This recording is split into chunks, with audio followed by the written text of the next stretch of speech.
Et à midi, il est temps de retrouver Hugo Sastre pour son journal local. Bonjour à tous, ça y est, nous connaissons le nom du nouveau Premier ministre. Plus de détails dans quelques instants. Hier soir sur RCF, Christophe Lapostole recevait Rémi Delatte dans son émission Res Publica, l'occasion d'avoir quelques éclairages sur le programme de François Fillon. La réalité virtuelle en 3D s'implante de plus en plus, avec Gizmo, c'est même dans l'immobilier. Le 2 minutes Info Plus Santé évoquera les arrêts maladie. Enfin, la météo du jour reste fraîche. C'est sur son compte Twitter que François Hollande a annoncé le nouveau Premier ministre. Et il s'agit du favori Bernard Cazeneuve. L'ex-ministre de l'Intérieur devient donc le 3e Premier ministre du président Hollande, après Jean-Marc Ayrault et Manuel Valls. Il deviendra également le Premier ministre qui sera resté le moins longtemps en exercice, avec moins de 200 jours.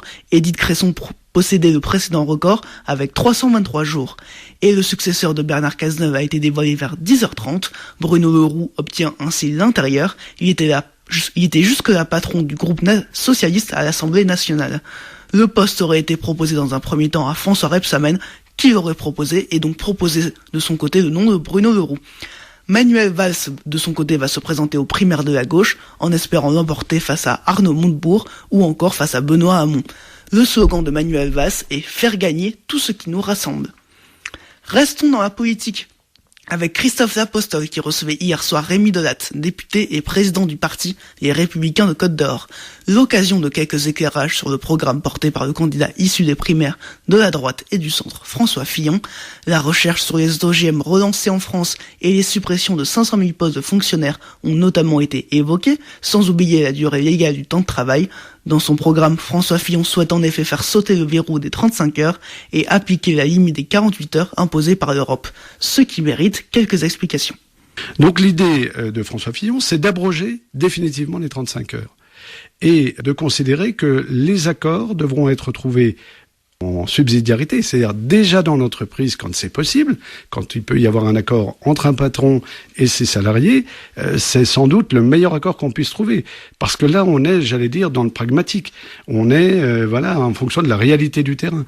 Et il faut amener à cet égard beaucoup de flexibilité, qui d'ailleurs est mise en œuvre dans d'autres pays et qui fonctionne bien, et qui évite sans doute de mettre des personnes au bord du chemin parce qu'elles se trouvent licenciées purement et simplement quand la situation se dégrade au niveau de l'entreprise.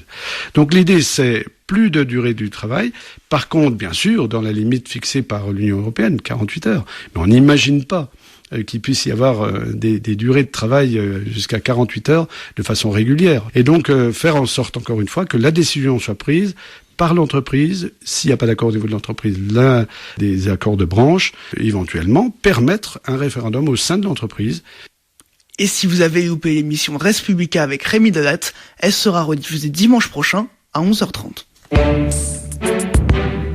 Au mois de septembre, nous vous parlions de Krusty Truck, le food truck mis en place sur l'esplanade Erasme, au sein de l'université de Bourgogne à Dijon. Les mardis et mercredis, il sera accompagné de Au Resto, qui propose cette fois-ci des planchas et des plats véganes. Devant l'arrêt de tram université en face de l'Essirem, 3 nouveaux food trucks sont également proposés du mardi au vendredi. The Tacos vend des sandwichs, des kebabs et des tacos. Foodies vend des burgers. Et B comme Bangui, des burgers élaborés à partir de produits régionaux. Le centre culturel Latenum accueillera dès le mois de janvier des bento, c'est-à-dire des plateaux repas japonais. Visiter son logement avant même qu'il ne sorte de terre. La tendance réalité virtuelle 3D arrive chez les promoteurs immobiliers. La société alsacienne Gizmo a lancé il y a 1 an un procédé informatique. La start-up modélise l'appartement ou le pavillon d'après les plans fournis par le professionnel. C'est alors des images plus vraies que le réel qui sont proposées. Stéphane Sedani, le président de cette toute nouvelle société, vient de signer avec le promoteur Villacé à Talent pour 2 bâtiments en projet. Il explique au micro de Christophe Lapostole les avantages de la réalité virtuelle 3D. Toutes les personnes qui aujourd'hui souhaitent acheter un logement neuf, que ce soit une maison ou un appartement, n'ont que la possibilité de le voir sur plan. Et c'est très difficile de se projeter en fait sur ce que deviendra son appartement ou sa maison. Donc nous, grâce à la réalité virtuelle 3D, nous proposons de faire visiter en fait tous les logements neufs disponibles à la vente de manière à projeter le futur acquéreur chez lui. Le particulier arrive, donc soit on utilise son smartphone, il ouvre une visite sur son smartphone, il met son smartphone dans les lunettes, et donc à ce moment-là, il est immergé dans l'appartement. Il va pouvoir passer d'une pièce à l'autre dans l'appartement, il va pouvoir voir tous les espaces, tourner à 360, avancer, reculer, zoomer, dézoomer. Enfin voilà, il y a autant de choses qui permettent de voir les petits détails qui font la différence, y compris les extérieurs. En règle générale, entre le moment où on achète un appartement et le moment où on livre cet appartement, il y a déjà plus d'1 an souvent qui passe. Mais pour que le parc soit arboré et définitivement fini, il peut y avoir 2-3 ans qui passent parce qu'il faut le temps que ça pousse. Alors que nous, on peut déjà projeter tout cela. Voilà, donc c'est aussi un des avantages, quoi.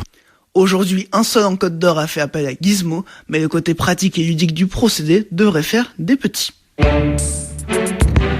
Strasbourg accueille aujourd'hui une journée consacrée à l'œcuménisme dans le cadre des 500 ans de la réforme protestante. Le cardinal Koch, président du Conseil pontifical pour l'unité des chrétiens, donnera ce soir une conférence sur les défis de l'œcuménisme 50 ans après le Concile Vatican II. Auparavant, le Conseil d'église chrétienne en France remettra son prix 2016 à Olivier Nguyen. Il reçoit ce prix pour son mémoire de master en théologie consacré à la mission et l'implantation d'églises au XXIe siècle. Une prière commune entre protestants et catholiques sera également réalisée. Le ciel bourguignon est pollué. Atmosphère Bourgogne alerte sur des pollutions particulières. Sur une échelle de 1 à 10, Dijon est à 6 et Mâcon est à 8. Atmosphère conseille donc aux femmes enceintes, aux enfants et aux personnes ayant des problèmes respiratoires de limiter les déplacements sur les grands axes et de limiter les activités sportives. La Bourgogne n'est pas le seul territoire touché par la pollution de l'air, puisqu'en région parisienne, la circulation alternée a été mise en place. Michel Cardot, le préfet de Paris, a décidé de mettre en place la circulation alternée à Paris, dans les Hauts-de-Seine, en Seine-Saint-Denis et dans le Val-de-Marne. Ainsi, seuls les véhicules ayant une plaque d'immatriculation pair peuvent circuler. Daesh perd une nouvelle ville. La bataille de Sirte en Libye a tourné en faveur des forces du gouvernement libyen d'union nationale. Il aura fallu 7 mois de combat pour reprendre cette ville portuaire dont Daesh avait fait son bastion en Libye. C'est une nouvelle défaite pour le groupe État islamique après la perte de plusieurs villes en Irak et en Syrie. Dans le même temps, Moscou et Pékin ont mis un veto à une résolution du Conseil de sécurité des Nations Unies qui proposait une trêve de 7 jours à Alep et l'arrêt des combats en Syrie. Tout de suite, on passe aux 2 minutes Info Plus Santé. Et pour ce 2 minutes Info Plus Santé, nous sommes avec le docteur Alaert du site dijon-santé.fr. Ce que l'on peut constater, c'est que les arrêts maladie sont en hausse de 26% sur les collectivités territoriales.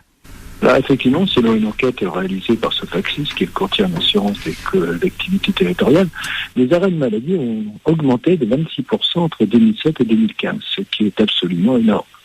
L'enquête d'ailleurs précise que 44% des agents étaient absents au moins une fois en 2015, contre 42% en 2014, et 75% d'entre eux n'ont été pour cause de maladie ordinaire, 14% pour un accident de travail, 7% pour un congédiement de maladie, 4% pour congédiement de maladie, maternité, ce qui est normal. On ne peut quand même que s'interroger sur les raisons de cette augmentation. Depuis quelques années, les collectivités territoriales sont exposées à des facteurs de risque de maladies particuliers qu'il faut alors absolument étudier et combattre. Soit il y a des facteurs sociaux plus que médicaux qui suscitent des arrêts de travail, ce que je suis enclin à penser. Est-ce qu'il y a des exemples de ces facteurs ? Parmi ceux-là, on peut bien sûr évoquer l'absence du délai de carence, qui est le jour laissé à la charge de l'employé pour certaines catégories de salariés des collectivités territoriales, contrairement aux salariés du privé. Mais au-delà de cet aspect purement financier, ceci reflète peut-être un véritable malaise dans cette fonction publique. Est-ce la conséquence d'une réduction de leurs effectifs, de dotation de vie à baisser, d'une altération de leur qualité de vie au travail, de la réorganisation des villes en communautés urbaines et des regroupements des régions? J'avoue que j'aimerais bien que l'on m'explique, car avec un quart d'arrêt maladie en plus en moins de 10 ans, la territorialité aiguë est une vraie épidémie. Merci au docteur Alaert pour ce 2 minutes Info Plus au micro de Christophe Lapostole. Ce sujet est à retrouver sur le site dijon-santé.fr. Tout de suite, c'est la météo. Cet après-midi sera ensoleillé sauf dans le sud-ouest de la Saône-et-Loire où quelques nuages seront visibles. Il fera 4 degrés à Tournu, 5 à Mâcon, 6 à Saulieu et jusqu'à 10 degrés à Montbard. À partir de 16h, les températures chutent. Il devrait faire 0 degrés à Tournu, 1 au Creusot et 4 degrés à Molesme. Demain matin, le ciel sera voilé avec -1 à Mâcon, 0 à Chalon-sur-Saône et à Dijon. C'est la fin de ce journal. Merci à tous.